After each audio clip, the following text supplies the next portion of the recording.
Hello, আসসালামু আলাইকুম। তাসমিনস ব্লগে আপনাদের সবাইকে আমন্ত্রণ। আমি তাসমিন বলছি। আশা করছি আল্লাহর অশেষ রহমতে যে যেখানে আছেন ভালো আছেন, সুস্থ আছেন।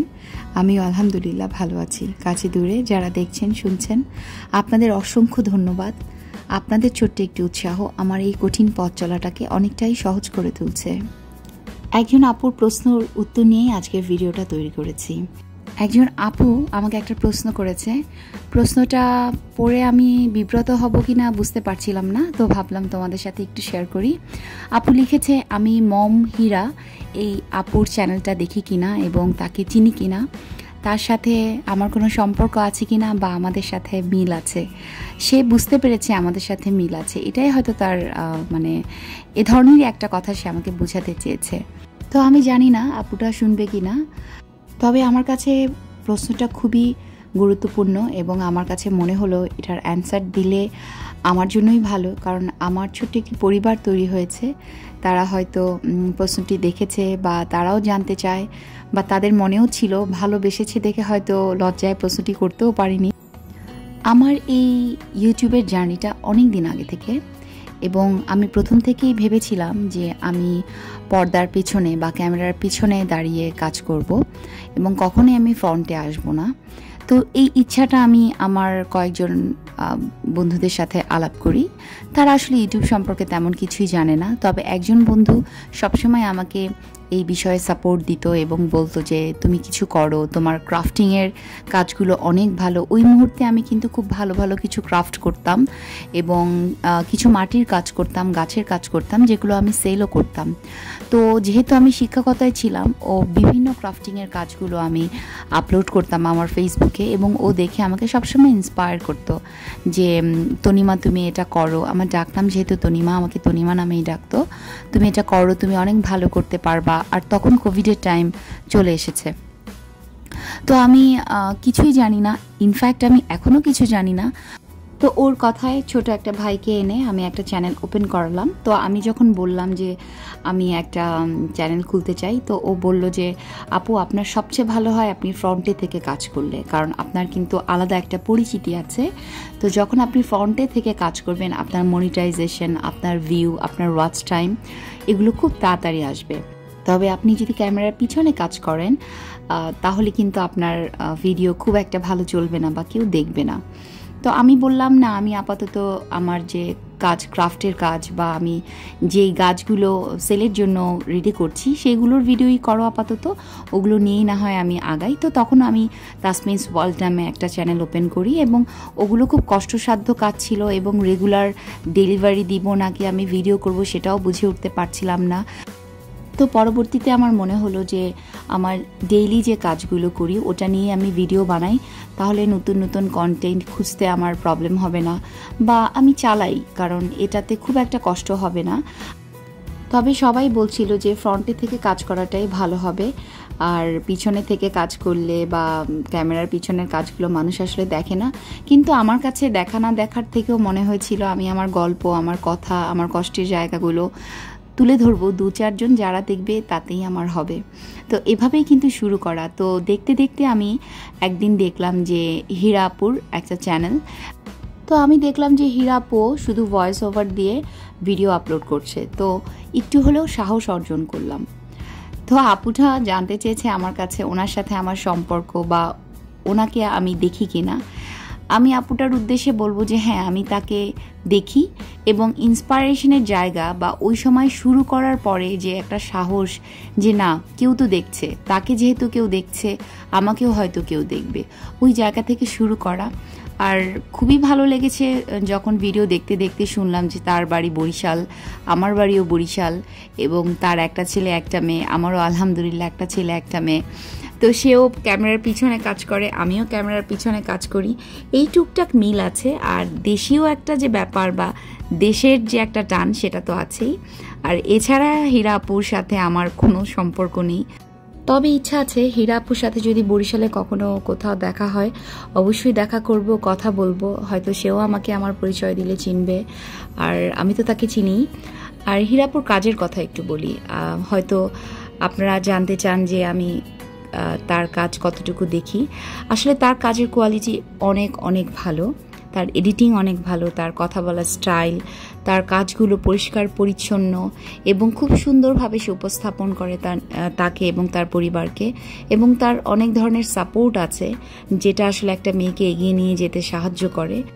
আর একটা ব্যাপার হচ্ছে আপু ইউটিউব সম্পর্কে অনেক কিছু জানে যেটা এখন পর্যন্ত আমি রপ্ত করতে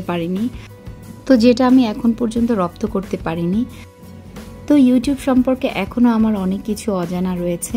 আর আমি যেহেতু না জেনেই এসেছি, তারপরও আপনাদের যে ভালোবাসা, যে সাপোর্ট আমি পেয়েছি, আপনারা জানলে অবাক হবেন। আজকে আমি 4000 সাবস্ক্রাইবার পূর্ণ হলো আমার আজকের এই ভিডিওটা যখন করছি, 4000+ সাবস্ক্রাইবার পূরণ হলো আমার। তো এটা আমার জন্য বিশাল একটা বিষয়, কারণ আমি কিছু না জেনে না বুঝে নেমে এখানে আপনাদের কাছ থেকে শিখে বুঝে অনেক কিছু জেনে এগিয়ে যাচ্ছি। আমি জানি না আসলে কতদূর যেতে পারবো, কিন্তু তো যখন আমার 4000+ সাবস্ক্রাইবার হলো তখন আমার মনে হলো যে আমার মনে হয় একটু হলেও দায়িত্ব বেড়েছে, কারণ যে মানুষগুলো আমাকে সাবস্ক্রাইব করছে, কমেন্টস করছে, বা তাদের এত ব্যস্ত সময়ের ভিতর থেকে আমার ডেইলি লাইফ দেখছে, তো তাদের জন্য কিছু একটা করা উচিত, নতুন ভিডিও নিয়ে আসা উচিত। সেই জায়গা থেকে কিন্তু এখন অনেক বেশি উৎসাহী আমি। তো যাই হোক, ইনশাল্লাহ আপনাদের জন্য ভিডিও আমি দেওয়ার চেষ্টা থাকবে, এবং আপনাদের মনের অজান্তে ঘুরপাক খাওয়া প্রশ্নের আরও কিছু অ্যান্সার দিয়ে দিচ্ছি। হয়তো আপনারা অনেকেই ভাবতে পারেন যে হীরা আপুকে আমি কপি করি কিনা। এরকম অনেক ভিডিওই আমি দেখেছি যারা আসলে হীরা আপুকে নিয়ে ভিডিও করেছে, কিন্তু আমি এতটুকু অন্তত বলতে পারি, কাউকে কপি করে খুব বেশি দূর এগিয়ে যাওয়া যায় না। আর কারো লাইফস্টাইল, কারো পরিবার, কারো পেশা, তারপরে সামাজিক অবস্থা, কারোর সাথেই কারো কিন্তু মিল নেই। তো আমি কতক্ষণ বা কত দূর কাউকে ফলো করতে পারবো সেটা একটা বিষয়। আর কেউ যে কাউকে ফলো করে না সেটাও না, অনেকেই অনেককে ফলো করছে, হয়তো কেউ শেখার চেষ্টা করছে সেখান থেকে, অথবা পুরোটাই কপি করছে এবং কপি করে জগা খিচুড়ি বানাচ্ছে। তো সেটা তাদের ব্যক্তিগত রুচি বা ব্যক্তিগত ইচ্ছা, যেটা আমার ইনশাল্লাহ কখনোই আসবে না। তবে হ্যাঁ, এটা তো সত্যি কথা, যারা আমরা ডেইলি ব্লগগুলো বানাই বা যারা আমরা ডেইলি ব্লগ দেখি, তারা তো কোনো না কোনো কারণের জন্যই দেখি। হয়তো হীরাপুর কাছ থেকে আমি অনেক কিছু শিখছি, বা আপনি আরেকজনকে দেখে শিখছেন সে কিভাবে রান্না করছে, মাছ কিভাবে তার এত সুস্বাদু হলো, সে বাচ্চাকে কিভাবে পড়াচ্ছে, সে ঘর কিভাবে গুছিয়ে রাখছে, অনেক কিছুই কিন্তু শেখার আছে। সেটাই আস্তে আস্তে কি হয়, একটা ব্লগার অনেক বড় হয়ে যায়, ডেইলি ব্লগগুলো আরও সুন্দর করে উপস্থাপন করে, অনেক কিছু শিখতে পারে, অনেক কিছু শিখেও যায় সে সবাইকে। তো ওই জায়গা থেকে হীরা আপুর জন্য আমার অনেক অনেক শুভকামনা, এবং সে অনেক দূর এগিয়ে যাক সেটাই চাই। আর আমি আমার যে জায়গা, এই জায়গা থেকে যদি হয়তো ফ্রন্টে আমি নিজেকে দেখাতাম, অথবা আমি আমার পরিচয়টা একটু হলেও আপনাদের কাছে তুলে ধরতাম, তাহলে কিন্তু আমার এই ইউটিউব চ্যানেলটা অনেক বড় হয়ে যেত। কিন্তু আমি সেটা কখনোই চাইনি। আমি চেয়েছি কেউ যদি আমাকে ভালোবেসে আমার 2-4টা কথা শুনে আমার চ্যানেলটাকে দেখে বা সাবস্ক্রাইব করে রাখে, সেটাই আমার জন্য অনেক। আর আমি কখনো কারো পরিচয় দিয়ে, আমার ভাইয়ের পরিচয়, আমার বাবার পরিচয়, চাচার পরিচয় দিয়ে ইউটিউবে আমি জায়গা করতে চাইনি। আমি চেয়েছি যে আমাকে না দেখে আমার ভালো লাগা মন্দ লাগাগুলো কেউ ভালোবেসে আমার সাথে থাকুক, এটাই আমার বড় পাওয়া। আর চ্যানেল কতদূর কি হবে, কতদূর যেতে পারবো, ভবিষ্যৎ কি সেটা জানি না। তবে এখন একটা প্রবল ইচ্ছা, যখন মানুষ আর একটু ছোট করে দেখে, একটু নিচু করে কষ্ট দিয়ে কথা বলে, যখন বলে যে ওর সাথে তুমি পারবে না, বা তুমি কিছুই করতে পারবে না, বা তুমি অযথাই সময় নষ্ট করছো, তখন কষ্ট লাগে। ওই কষ্টের জায়গা থেকে মাঝে মাঝে খুব রাগ হয় এবং মনে হয় যে না, আমিও কিছু একটা করব। তবে সেটা কখনোই সম্ভব না। তবে এখানেও আমার একটা কথা আছে, জোর করে কারো ভালোবাসায় আমি নিতে চাই না। আমি চাই আমার কথা, আমার কাজ, আমার ভিডিওগুলো যদি এতটুকু কারো মনে জায়গা করে নিতে পারে, তাহলেই যেন কেউ আমাকে সাবস্ক্রাইব করে, লাইক করে এবং চ্যানেলটাকে সামনে এগিয়ে নিয়ে যাওয়ার জন্য সাহায্য করে। আপনাদের মূল্যবান মতামতগুলো কিন্তু আমার জন্য অনেক গুরুত্বপূর্ণ, সেটা নেগেটিভ হোক অথবা পজিটিভ হোক। এই যে আজকে হীরাপুর বদৌলতে বা হীরাপুর কথা বলাতে হয়তো আমার এই ভিডিওটি অনেক বেশি মানুষ দেখবে, এটাও তো আমার জন্য একটা পজিটিভ সাইন। কারণ চলার পথে কিছু নেগেটিভ মানুষ থাকবে যারা আপনাকে নেগেটিভ কথা বলবে, কিন্তু এই নেগেটিভ কথাগুলোই বা খারাপ খারাপ কথাগুলোই কিন্তু আপনাকে অনেক দূর নিয়ে যেতে পারবে। কারণ এটা আমি দেখেছি, আমাকে যতই মানুষ বলেছে, খুব কাছের মানুষজনই বলেছে এই ভিডিও কেউই দেখবে না, এই ভিডিও নিয়ে তুমি 1000 সাবস্ক্রাইব করতে পারবে তো, বা এই ভিডিওর কোনো কমেন্টস তোমাকে কেউ কখনো করবে না। আর টাকা, সেটা তো অনেক দূরের কথা। তো টাকা কবে আসবে বা আমার ভিডিওকে দেখবে সেটা আমি চিন্তা করছি না।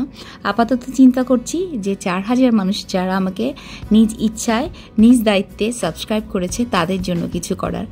কারণ তারা নিশ্চয়ই আমাকে ভালোবেসেই সামনে এগিয়ে নিয়ে যাচ্ছে এবং আমার ডেইলি ব্লগ বা আমার রুচি, ভালোবাসা, ভালো লাগাগুলো তাদের ভালো লাগছে বলেই আমার কথাগুলো শুনছে। এটাই আমার কাছে অনেক বড় পাওয়া। আমি কৃতজ্ঞ আপনাদের সবার কাছে, কারণ হাঁটি হাঁটি পা করে যখন এগিয়ে যাচ্ছি আপনারাই প্রথম হাতটা ধরেছেন এবং এগিয়ে নিয়ে যাচ্ছেন আমাকে আমার স্বপ্নের দিকে। আপনাদের কাছে সত্যি আমি অনেক কৃতজ্ঞ থাকব।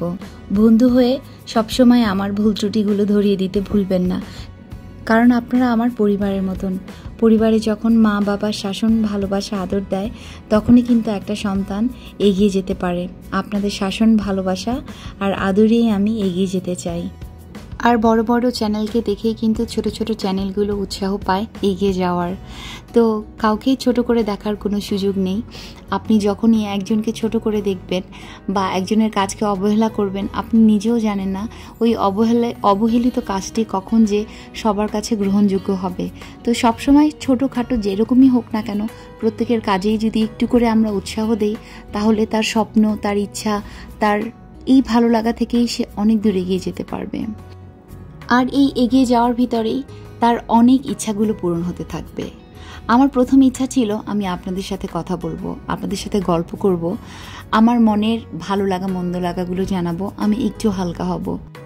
আর সেই জায়গা থেকে গল্প করতে করতে আর এই আনাড়ি হাতের ভিডিওগুলো দেখাতে দেখাতে হয়তো আমি একটু হলেও আপনাদের আপন হয়েছি। আজকের ভিডিওটা এখানেই শেষ করছি। হীরা আপুর জন্য অনেক শুভকামনা, যারা দেখছেন তাদের জন্য অনেক শুভকামনা, যারা এ পর্যন্ত আমাকে সাপোর্ট করছেন, কৃতজ্ঞ হয়ে থাকলাম আপনাদের কাছে। আল্লাহ হাফেজ।